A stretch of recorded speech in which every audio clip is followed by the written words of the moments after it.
Hello, you cryptocurrency trader. So it's a rainy old day here in Bondi, Australia. Nothing really spectacular going on. So today you can see that there's not like a lot of the percentages over 5% in my bottom coins, like over $50 that I can sort of skim off my $2 from.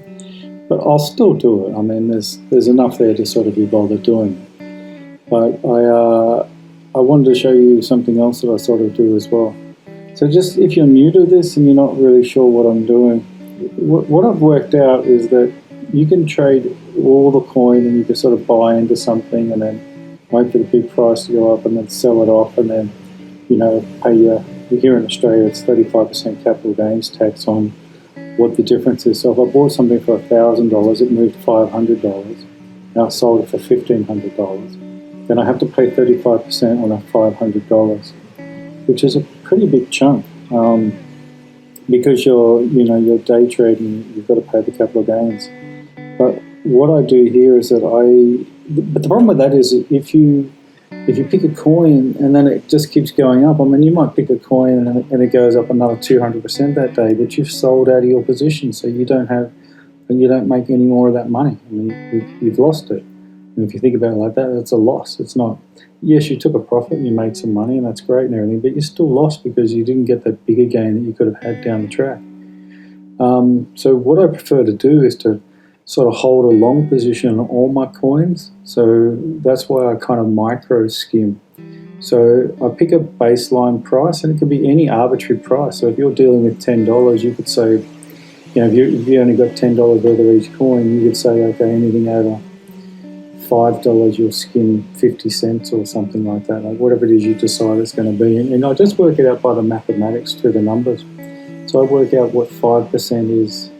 And so I've decided with $50, if it moves up 5%, then if I take out $2, then I still haven't taken out all the profit for that move. And that's basically what I do. And that's baseline of $50. So if it goes up to $52, I'll take out that $2.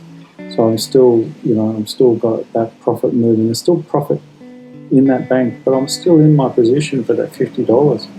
So if it keeps going up, then I just keep getting all those gains. And I do that all the way up to $100.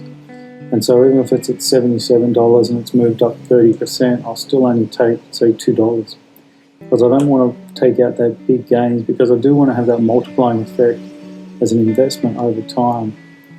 But I also have to put myself in a position to take more profit when more profit is available.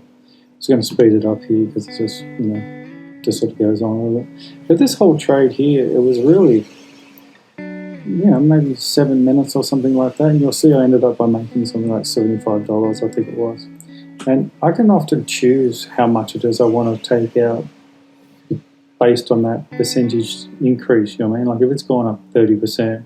And so what I do, if it's over $100, I'll split up that percentage. So if it's let's say $110 or $150, I sort of use that number normally, and it's gone up 20%, well, half of that is 10%.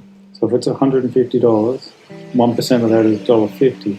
So I could take out, $11.50. Quite easily. It wouldn't be sort of a big problem.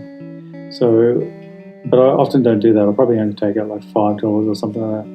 But on a day like today, where I've only got a few that are, paying me that, I think I only got up to like $30, $40 or something like that, doing the $2 thing.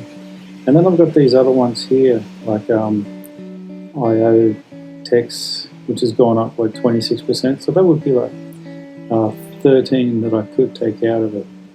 But that's too much, 13% out of that, of, what was it, $300, that would be like $30 or something like that. But I'll only take out $10. So I'm still taking out much less. I'm still taking out a third of the move for that day. But I'm still getting a fairly good profit here. And this one here, I decided I wanted to get to $75 because when I split it up, I reinvest a third. I put a third aside for tax, and I put a third aside into my savings, or I put into gold and silver and things like that. And so that's why I boosted it up to 75.